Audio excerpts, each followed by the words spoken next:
Easy, the big bandit, understand it. Pop off on me, I'll leave you right where you standing. See me and you, we don't speak the same language. I'm not from this planet. Hello and good morning, everyone. Happy Saturday. You're here with Game Time Decisions with your boys, Avi and Matt. And we are back with another segment of Backyard Bets. Welcome back, everyone. As always, Avi, how are you today? Could have been better, man. I mean, yesterday it was a good day. It was a winning day for a lot of people following and also ourselves. But we were this close to hitting the 6 man yesterday, man. Yeah. We hit a couple, one at the end of the month, one in the very beginning of the month. So we're doing all right there, but we are looking to hit that 6 man yet again. Yesterday was a great day as far as most of our picks went. Everyone cashed. Giannis was under. Amin Thompson was under. Herter was under. Barnes, Miller was under. Fox, we missed Fox because he just did not need to heat up. I mean, he tried to heat up in the beginning of the game. He got into a little bit of foul trouble, but once they put Malik Monk in and they saw how good he was playing, they realized they didn't need to really push their star too much because, Malik Monk was on the back burners, just dropping 20 and hitting threes on these guys, just keeping the lead too high, That kind of messed us up. But we did hit 5 or 6, so that cashed us out on a 2 times payout, as well as a lot of people cashed out on 2 minutes that they split our picks up into. I will mention the Barnes. There was a little disconnect on our end. Apologies for that. We definitely had a phone call, and we're talking about Barnes' rebounds, and one of us took Scotty, and one of us took Harrison. And Harrison was one off, Harrison was one off. But for those of you that I was able to reach out to, I got the Scotty pick out, and they were able to hit that 5 out of 6. Yeah, for real. Congratulations to everybody who hit.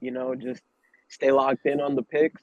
I think we've honestly been like one shy this whole week. Yeah. And it's just been you're still profitable at the end of the week, so you can't be mad. You got your money back, or you got some more. Exactly. Whether you took Harrison or Scotty. And going into our DGF pick, Amin Thompson, we hit 11 for 2 now since we've been doing this. Amin Thompson was our DGF pick yesterday. Really good pick. We're looking to go 12 and 2. Like we always suggest, take the DGF pick. I know PrizePicks and Underdogs only does 2 mans at the very least, but you could take that on FanDuel or DraftKings or BetMGM, whatever else you're using, and try to play that prop straight. Just to mention, if you guys are new, what DGF is, we use 2 tools, Outlier and DGF. I'll get into Outlier a little bit later, but DGF is a tool that we use to compare odds on all the sports books, as well as look at positive EV values for players and their specific props or stats. So it does a lot more than that. It can give you a fantasy score on apps that don't have fantasy scores, as well as give you live updates on different apps that you're using, like PrizePicks, Underdogs, Parlay Play, and so on. We have been hitting. So, we're looking to go, like I said, 13 and 2?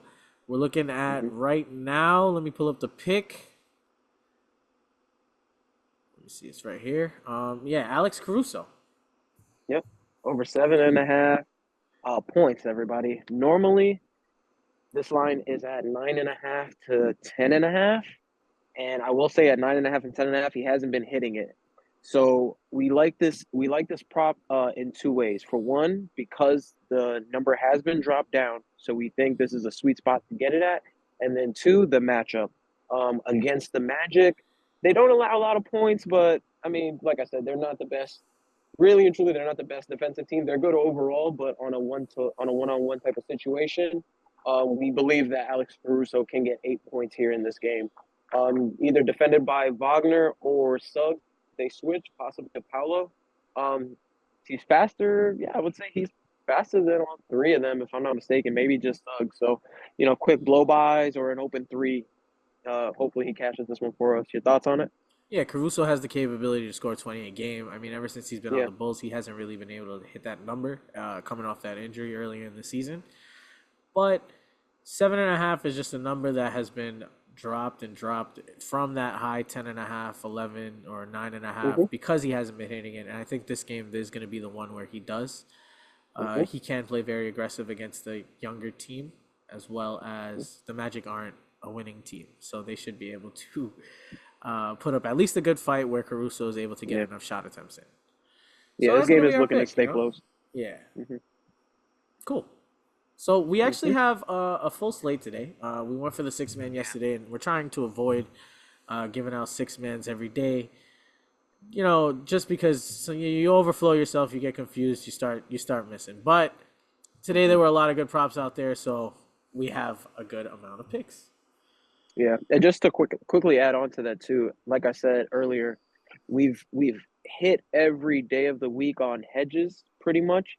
So who knows if we would have put 6 mans together, if that would have then sold all of those flips. So sometimes to avoid burnout too, you want to play less, or like I said, break our plays up into 2 mans, just to really save yourself the stress because 6 mans can put a lot of stress on you because you're going for a bigger payout here. So you can't be too mad if you don't hit it. You got to maybe just look to pivot at some points. Obviously we're here trying to make money, so we got to play these 6 mans, but you got to know what you're doing because it can be stressful. It can be very stressful here. Yeah, All and right. it's all So, about being a better, right? At the end of the yeah. day. hmm But yeah, go ahead. Nice play on words. All right. So for our first pick today, so we are going to give you guys a full 6. Saturday, like I said, a lot of games on the slate. So let's take advantage here. Feel free to break them up into 2s, 3s, or play the full 6 if you're feeling confident, whether on PrizePicks or Underdog, or if it's on Underdog, a full 5. All right, here we go. Ben Simmons is our first pick. We're going to give you guys 2 picks for this one specifically because we think it could go either way. We know this Brooklyn team. They've gone through trades, they've gone through injuries, they've gone through different rotations. So go with your gut on this one at whichever prop you like more. I'll tell you specifically, Avi likes the PRA more at 17.5. I like it a lot too, but we know the type of player that Ben Simmons is, so I'm going to give you that. Sometimes he could be scared to score the ball. But like I said, there's a lot of new tangibles with this Brooklyn Nets team. And they got him listed as a starting point guard today. So we believe both of these props can hit. So the first one we're looking at is, like I said, PRA over 17.5. A decent low number for him. I believe on his first game back, his PRA number was set at like the 20s to 22. He didn't hit that. So once again, like the Caruso, this was bumped down. And we think it's a sweet spot for him. I'll be taking away with the numbers. Yeah, I mean he's 12 for 20 in the last 20 games. Obviously, you guys know the track record of Ben Simmons. He doesn't really play a lot of games consistently, but we do know he has the capability of doing this. He's a triple double watch almost every single game you watch him play. So if your PRA is at 17.5, that's 6, 6, and 7, or 6, 6, and 9, or 6, 6, and 8. It's 3 buckets, 3 or 6 assists and 6 rebounds. Like, you know what I mean? That's not a lot for a guy who's going to be starting and someone who plays so heavily involved in the game, and he's so efficient. He's so efficient. 6 minutes he played, he had 6 rebounds and 6 assists. I don't know what's up with him and this little 18 number, but we're looking at it. And let me also say too, if he's at no matter what position they put him at, from 1 to 4, he's gonna be the bigger. He's gonna be the bigger guy, so he really should take advantage on this team. The only thing that I'm a little scared is that he mostly scores in that paint, and Wemby's gonna be there. So that's the only clash you got. The other one that we're looking at on the other side of the coin is the one that I like a little bit more because I like to play. I wanted to play more to his stronger suit, which is passing. So I'm looking at Ben Simmons, 5.5 assists. Like I said, starting point guard, looking for him to be explosive here, get the team going, really show that he's back, and should have that starting spot now that Dinwiddie's no longer there. But like I said, against the Spurs, he should dog any matchup that he gets. It's really set up. This game is really set up for him. They just got to shut down Wemby, and he could be the reason that they could possibly blow him out. Yep. Thoughts? Nah, you're good, bro. All right, going into our next one. Yeah, it's a strong suit, 5.5 assists. Let's rock with it. Hopefully he can hit for us. Pick whichever one you guys like. Next one, Kyle Kuzma under PRA at 35.5. This one could possibly be bumped down. Just like with the Nets, the Washington Wizards right now are going through a lot of new changes, new rotations, new players. They lost players. So I believe last night they had Kuzma at the center position, which it messed up his numbers all the way. So we looking at this from two sides of the coin as well. Either he could be back at that center position going against Paul Reed, who's a true center and should take advantage of that matchup, bringing his numbers down, or they bring him back to the power forward position if Bagley's going to play the center, and then he just needs to, be the star of the team, which he's going to be going up against Tobias Harris as a matchup. And as I'll let Avi get into the numbers, he hasn't really got this number as a power forward. Right. So go ahead, take it away from there, bro. Right. So if you look at his PRA for every game he's played against Philly, I mean, these are games with Embiid involved, but he's 6 for 7. He doesn't really hit this number too much. Score's always very close, so we're not really expecting too much of a blowout. And in the game that it is a blowout, he actually hits the over in the PRA. So as long as it's a close game, I'm guessing we should be fine. Also, he doesn't normally hit this number often. He's 13 for 20 as far as the under goes at 35.5, and if the number gets bumped to as low as 34.5, you can still play it. Even 34 is possible push potential, but the numbers don't change in regards to his statistics. The matchup, like we said, Tobias Harris and Paul Reed, you already mentioned everything you had to about that, but those are two pretty good guys not necessarily Paul Reed, but mostly Tobias Harris. Is a good matchup for him in regards to holding him at like 20 points a game, 25 points a game. So yeah, we're looking to see how that game goes. We're definitely going to lock in that money. People sleeping on Paul Reed, though. A lot of people was taking unders on him yesterday, and he got like 25 PRA. Wow. Yeah. People sleeping on him. Our next pick of the day is going to be Denny Avdia. Points, rebounds, and assists under 28.5. He has been, he's shown that he was able to hit this number before, but he's not really too, I guess you could say he doesn't hit it that often. He's hit it 15 for the last 20 games. Against Philly, we're looking at the same kind of matchup in Tobias Harris as well as possibly Kelly Oubre. These are two people that like to guard the perimeter, probably won't give up a lot of threes, and they'll have to earn their points. So we're hoping that we can just maintain a lower number all around for the Washington Wizards. In the head-to-head, if you look at it, he's actually never hit this game. Again, this is also with Embiid. However, he's not really normally matched up with Embiid. So the fact that Tobias Harris and Oubre is still in, we should see the same results, And whether Gafford is in or not, it's going to have an effect on this team. I'm sorry, not Gafford, Bagley. Whether Bagley is in or not, it's going to have an effect on this team. So let's see. Right. So our next pick is going to be Cam Thomas from the Brooklyn Nets, over 29.5 PRA. We originally were going to take his points at 22.5, but it got bumped up to 23.5, and we were a little nervous about that. But you can take that if you want, because the Nets match up against the Spurs as far as the guards go. The Nets are just stronger offensively, so we wanted to take an offensive approach as far as the Nets to Spurs go. So we did like his PRA. He doesn't hit it all the time, but because the matchup is really good as far as Spurs allowing a lot of points, rebounds, and assists to the shooting guard position, we're hoping that Cam Thomas, since he is such a streaky shooter, is going to have a good game today. He takes the same amount of attempts in every game, so it's really just about how if he's on or not. Usually he's not on against a stronger defensive team. This team is not a stronger defensive team.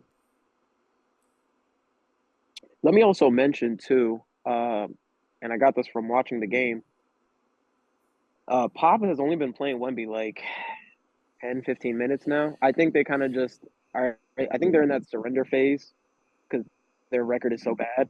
So he's probably just going to be preserving Wemby for next season. So you might see him maybe out there for like I said, 5 or 10 minutes.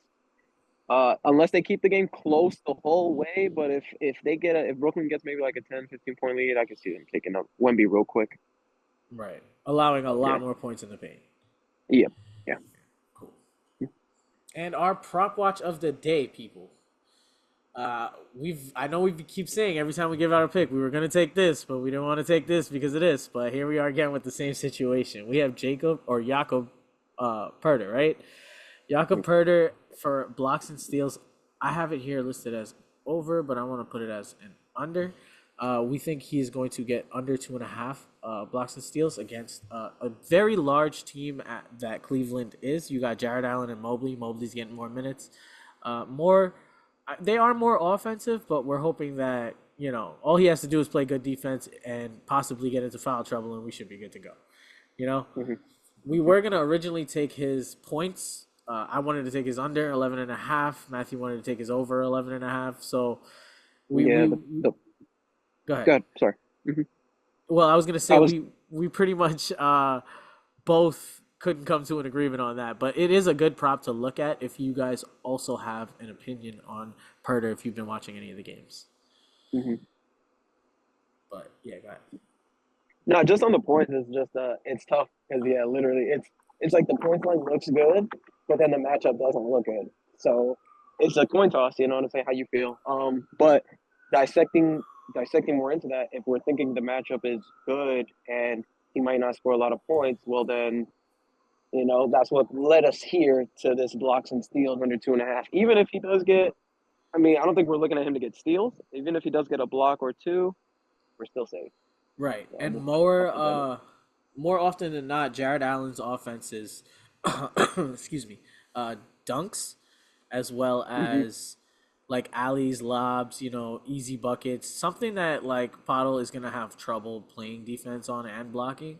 A lot of the guards don't really drive down the middle enough to give Poeltl an ability to block. They usually take baseline and then kick out to the three, or they just play the three because you have Garland and Mitchell who can shoot the lights out of the gym. So they don't necessarily need to drive, giving him an opportunity to then play defense on a smaller player. Yep. So if he's getting those blocks, it's going to be on Allen, and we're hoping that Allen just dunks him out the gym, We're looking to see some Plus, posters. he might be on minutes. He might be on like a slight minutes, maybe slight minutes restriction. Slight. Right. Yeah. Cool. Those are going to be our picks. Run them over real quick. You got DG pick of the day, Alex Caruso over 7.5. By the way, that is going to be on Underdog. I did check PrizePicks. It's at 8. You can take it at 8 as well for possible push, but I wouldn't take it higher than that. Then you got Cam Thomas over 29.5 PRA, Ben Simmons over 17.5 PRA, or over 5.5 assists, whichever one you like more. Kyle Kuzma under 35.5 PRA, Denny Avdia under 28 PRA, or 28.5, depending if you can see that. I wouldn't take it anything lower than 27.5. Jakob Purdy under 2.5 blocks and steals is going to be our prop watch of the day. Cool. So we will be checking in. We had a 5-in-1 day yesterday. I will be dropping a link for that DGF tool for you guys to check out. Outlier is also a really good tool just to get into it. I know you see me using it on the video so far.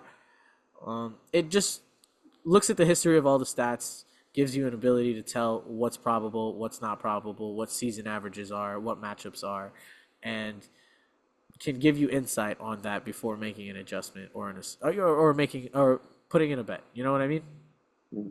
Definitely. Cool. So happy betting, folks. We will be checking in tomorrow. Make sure you like, follow, subscribe, comment. If you got any questions and the bumps happen later, you can always comment on our Instagram, and we'll be able to try to get back to you, and hopefully in time for you to put in a prop. But yeah, stay in touch, people. Good luck and go Magic. Said it's your man Beezy, and you either get with it or get lost.